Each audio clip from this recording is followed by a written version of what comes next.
So I'm Stephanie Andrews. I'm a creative industries major with specializations in visual culture and communications, and my company is called Origins Magazine. And my name is Alison Osborne. I'm majoring in creative industries as well with visual culture and communications, and my project is called Origins Magazine.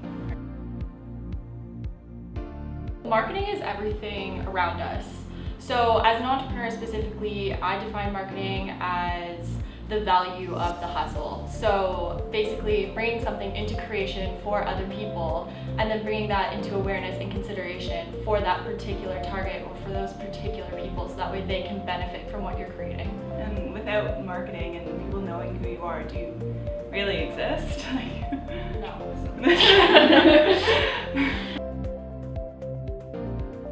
Origins Magazine is an online publication that gives an unfiltered multimedia approach to discovering how entrepreneurs bring their ideas to a profitable reality. So rather than giving this glorified view of this entrepreneur that we often see in publications such as Forbes, Entrepreneur, or Success Magazine, we give the unfiltered view of the failures and the challenges that come along with the pathway to give people a realistic view of what they're in for when they take the leap. And what's also interesting about it is that a lot of the editors for these magazines are men, so we are bringing a female perspective into the discussion as well. Well, a lot. So a lot of people, again, put entrepreneurs on pedestals and sort of start from when they started and then jump to the success, and they don't talk about the in-between a lot and the mental, physical, and emotional strains that do occur. So we just sort of wanted to talk about that and discuss that. Yeah, and even off that, like I remember walking into my first BSM 100 class for creative industries, the first thing they show you is 90% of startups fail in the first 3 years, and I'm like, awesome. I want to be a business owner, great. And we really want to change that. I feel like when people know the realities behind what they're actually in for, they have a better idea of what it actually takes to be successful, because you're never going to be an overnight success.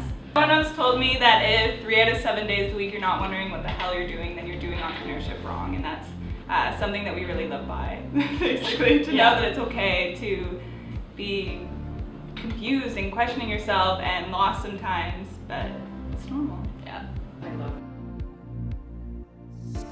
Well, we use a lot. So marketing is literally like the whole center of Origins Magazine. So from content creation, we're looking at our particular targets, we're figuring out how can we tailor this content to best suit these particular people. We use a multimedia approach, like videos, we throw events, we do copy, we're going to be introducing podcasts in 2018, all because we want to make sure that regardless of what kind of learner you are, you can engage with our content. And then on the distribution side of things, obviously social media is like a huge thing. Word of mouth has been amazing for us specifically. Entrepreneurs, when you interview them, they generally like to promote themselves, which has been awesome because they'll put out the word on their networks and then people will engage with it that way and drive traffic to the site. In addition to partnerships with events such as Fuck Up Nights, that's been a really great one for us. Yeah. Honestly, word of mouth and just going to events and networking, that's been amazing for us. We have the ability to go to events that are really targeted to our target audience, so that makes it even easier to promote ourselves there. Yeah, the startup ecosystem in Toronto is very tight-knit. Everyone knows each other, and it was really funny. We were actually at an event last Thursday. We were at Ryerson Market, and I was in line to get an interview from one of the speakers, and this guy was talking to me. He's like, oh, like, what's your startup? And I was like, oh, I run Origins Magazine. And he said, oh, I know you guys. And I literally, I was like, what? That was a very surreal moment. Whoa. It was quite amazing. I mean, we know that we have traffic on the site, but when you actually see someone in front of you, like saying that you know what we do, rather than seeing it as an analytics number, I mean, that's a really incredible feeling. It makes it worth it. Yeah.